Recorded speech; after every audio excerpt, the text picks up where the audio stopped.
Welcome to Navabhoomi news. Phone tapping కేసులో సంచలనం. Harish రావుపై FIR. ఇప్పటికే ఫోన్ ట్యాపింగ్ కేసు రోజుకో మలుపు తిరుగుతుండగా తాజాగా మరో కీలక పరిణామం చోటు చేసుకుంది. ఈ కేసులో మాజీ మంత్రి హరీష్ రావుకు తాజాగా నోటీసులు జారీ అయ్యాయి. ఓ కాంగ్రెస్ నేత ఫిర్యాదుతో పోలీసులు హరీష్ రావుపై కేసు నమోదు చేశారు. గత అసెంబ్లీ ఎన్నికల వేళ బీఆర్ఎస్ పార్టీ మరోసారి అధికారంలోకి రావడమే లక్ష్యంగా పలువురు ప్రతిపక్షాల నేతలతో పాటు సొంత పార్టీ నేతల ఫోన్లు సైతం ట్యాపింగ్ చేయించినట్లుగా ఆరోపణలు ఉన్నాయి.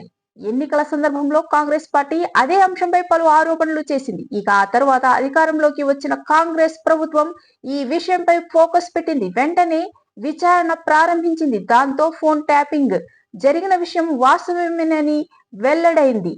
దీంతో అప్పటి నుంచి ఆ కేసుపై విచారణ జరుగుతుండగా ఇప్పటికే పలువురు పోలీసు అధికారులను అదుపులోకి తీసుకున్నారు. ఇంకా వారు జైలులోనే ఉండిపోయారు. అయితే ఈ కేసులో ప్రధాన నిందితుడిగా ఆరోపణలు ఎదుర్కొంటున్న ఎస్ఐబి మాజీ చీఫ్ ప్రభాకర్ రావు ఇంకా పోలీసులకు చిక్కడం లేదు. ఫోన్ ట్యాపింగ్ అంశము తెర మీదకి రాగానే ఆయన అమెరికా పారిపోయారు. అప్పటి నుంచి అక్కడే ఉండిపోయారు. అంతేకాకుండా ఈ మధ్య ఆయన అక్కడ గ్రీన్ కార్డును సైతము పొందారు.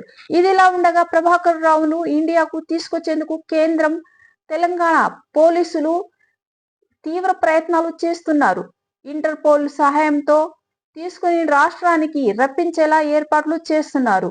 ఆయనతో పాటు మీడియా సంస్థ అధినేత అయిన శ్రవణ్ రావు సైతము ఈ కేసులో కీలక నిందితుడుగా ఉన్నారు. ఆయన సైతం విదేశాలకు పారిపోవడంతో ఇద్దరిని తీసుకొచ్చేందుకు ప్రయత్నాలు జరుగుతున్నాయి. ఈ కేసు విచారణ కొనసాగుతున్న నేపథ్యంలో తాజాగా కీలక పరిణామం చోటు చేసుకుంది. ఈ కేసులో భాగంగా మాజీ మంత్రి బీఆర్ఎస్ పార్టీ సీనియర్